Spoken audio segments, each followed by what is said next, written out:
Hey, good day to you. This is Todd here. We're continuing our study through the book of Mark.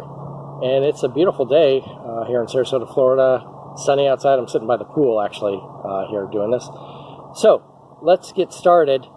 Yesterday, remember, we talked about how Mark was an author, and he was the author of the book of Mark, and how he was mentored by Peter first, and then also by Paul and Barnabas. He went on a missionary journey with them.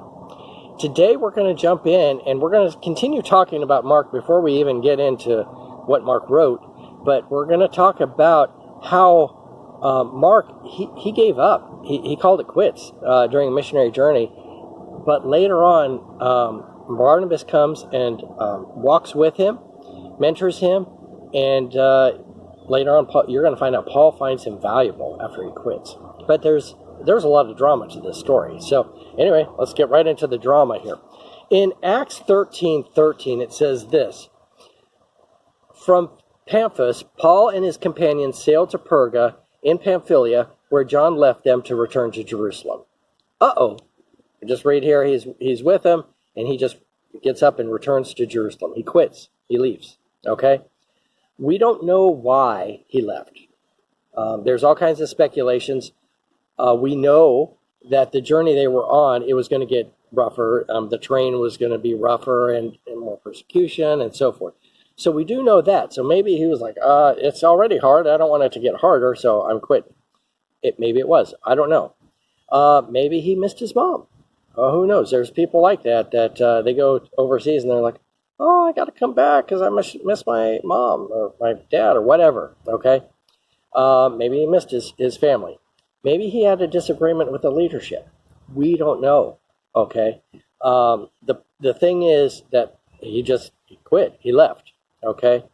So the story continues on. Barnabas and Paul, they continued ministering and went on their missionary journey. And then later, they come back and they're Mark is like ready to go with him again. And then there's a disagreement between Barnabas and Paul as to like, do we take him or not take him? So it says in Acts 15:36 and 41, let me read it here. Sometime later, Paul said to Barnabas, let us go back and visit the believers in all the towns where we preach the word of the Lord and see how they are doing. Barnabas wanted to take John, also called Mark, with them. But Paul did not think it wise to take him, because he had deserted them in Pamphylia and had not continued with them in the work. They had such a disagreement, a sharp disagreement, and they had parted company. Barnabas took Mark and sailed for Cyprus, but Paul chose Silas and left. Commended by the believers to the grace of the Lord, he went through Syria and Cilicia, strengthening the churches. And that's found in Acts 15:36 to 41.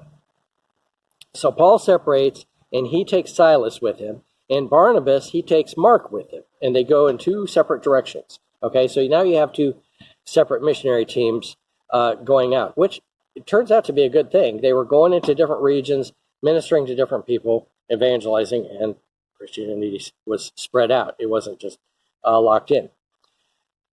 So while this was happening, you can see that Barnabas said, let's give Mark a chance. Let's take him with us. And Paul was like, no, we're not doing that.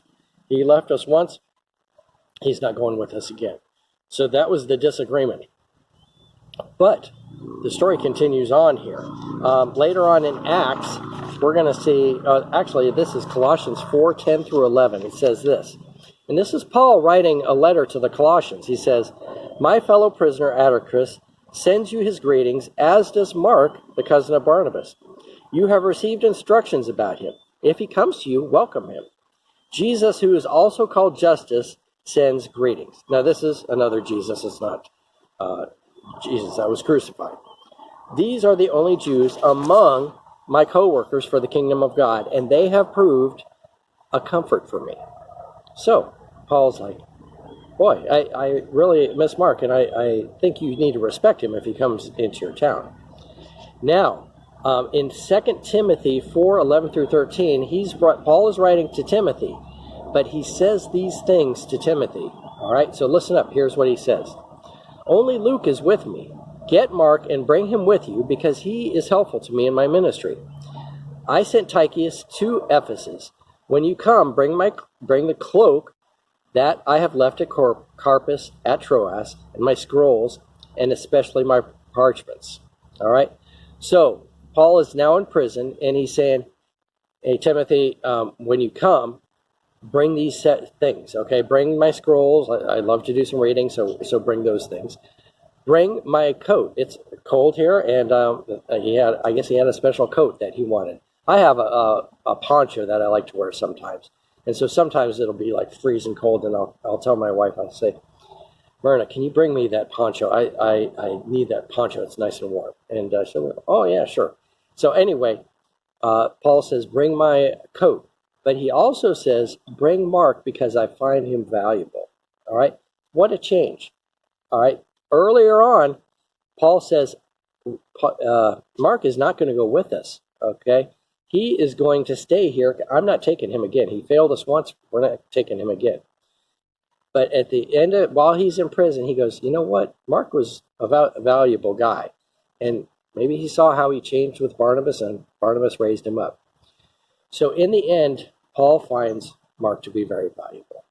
The lesson we can learn from this today is this, that you should be looking for people to mentor, people that are weaker than you, Christians that are weaker than you. Mentor them up, raise them up. And there's going to be failures that happen. There's been failures in my life, but people have mentored me and brought me along. And so look for people that you can mentor. And if you're a weaker Christian, look for people that could mentor you. Look for stronger Christians. And I guarantee you, if you ask someone, hey, can you help me in my Christian walk? They'll gladly do that, most likely. So we're all on the same team, trying to become truly devoted followers of Jesus. So anyway, that's our lesson today as we continue our introduction into Mark. Tomorrow we're going to continue on looking at the Gospel of Mark and then how it relates to the other Gospels. And then we should be about done with the introduction. Then we're going to start getting into what Mark actually wrote in verse 1. So anyway, this is a walk through the Word is what it's called. It's a regular dude walking through the Word is what this segment is called. So we are walking through the Word. We're not running through it. We're not sprinting through it. We're walking through it, taking our good, sweet time, learning as much as we can from this. So come again tomorrow. We'll see you later. God bless.